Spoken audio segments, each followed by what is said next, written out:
गरीब भाई की अमीर बहन। किशोर और पिद्दी दो भाई बहन थे। पिद्दी बहुत खर्चीले स्वभाव की थी। वो जितना कमाती अपने ऐशो आराम में पैसे उड़ा दिया करती।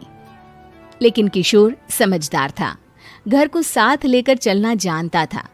अपनी बहन के जितना कमाता तो नहीं था, लेकिन फिर भी वो किसी तरह घर का खर्च चला लेता था। एक दिन पिद्दी किशोर से कहती है, किशोर, तुम थोड़ा ज्यादा क्यों नहीं कमाते? मेरे दोस्त रोज मेरा मजाक उड़ाते हैं। अरे बहन, मैं कोशिश तो कर रहा हूँ। अच्छा सुनो, अगले महीने रक्षाबंधन है, मुझे सोने का हार चाहिए, इससे कम कुछ भी ना लूंगी। अरे दिला दूंगा बहन। किशोर को पूरी रात नींद नहीं आती।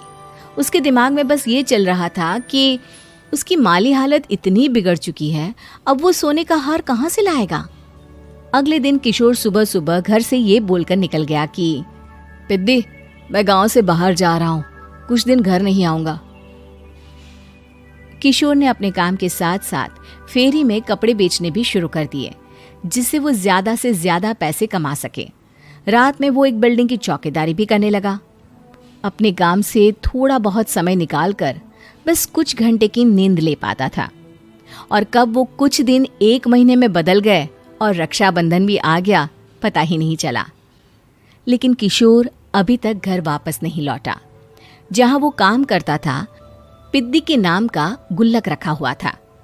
किशोर ने उस गुल्लक को फोड़ा और सारे पैसे इकट्ठा करके एक सोने का हार खरीद लिया।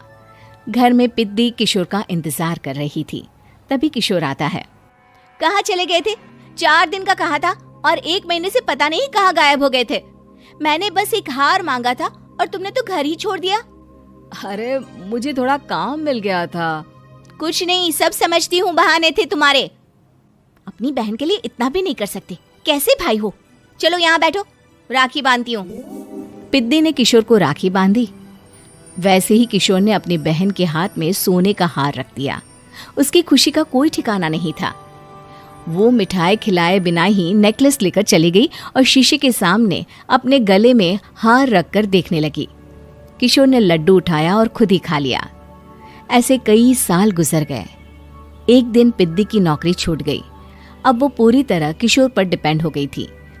आए दिन किशोर को अपने महंगे महंगे शौक गिनाकर उससे पैसे मांगा करती थी। किशोर, कुछ पैसे देना, मुझे पार्लर जाना है। किशोर बिना कुछ बोले उसे पैसे दे देता। ये क्या, 500? अरे इतने में तो मुझे पार्लर में एंट्री मिलेगी बस। अच्छा, देता हूँ ना ज्यादा। अरे कैसे भाई हो, अपनी बहन के लिए इतना भी नहीं कर सकते। किशोर ने जेब से 2000 का नोट निकाला और उसे दे दिया।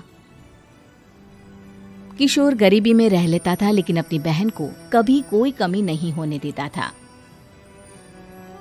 बेटा, पिद्दी तुम्हारी बहन है, उसे कभी किसी चीज की कमी मत होने देना और उसका ध्यान रखना, क्योंकि भाई का फर्ज होता है अपनी बहन का ध्यान रखना।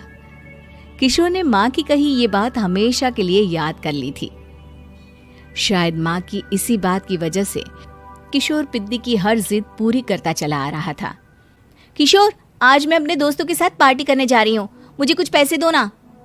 किशोर पिद्दी को समझाता है, लेकिन पिद्दी नाराज होकर चली गई और अपने कमरे में सुबक सुबक कर रोने लगी। किशोर अपनी जेब से कुछ पैसे निकालता है और पिद्दी को दे देता है।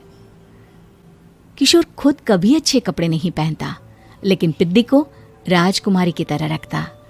पिद्दी के जाने के बाद किशोर अपने काम पर निकल गया। एक तरफ पिद्दी अपने दोस्तों के साथ मस्ती कर रही थी, तो वहीं दूसरी तरफ किशोर पैसे कमाने के लिए कड़ी मेहनत कर रहा था। कुछ और दिन ऐसे ही बीत गए। एक दिन पिद्दी एक लड़के को लेकर घर आई और उसे किशोर से मिलवाया। किशोर, मुझे इस लड़के से शादी करनी है, लेकिन इनके मम्मी पापा बोल रहे हैं कि उनको दहेज में एक कार चाहिए, तभी वो मेरा और पंकज का रिश्ता कबूल करेंगे। लेकिन बहन, कार खरीदना कोई सब्जी खरीदने के बराबर तो नहीं है।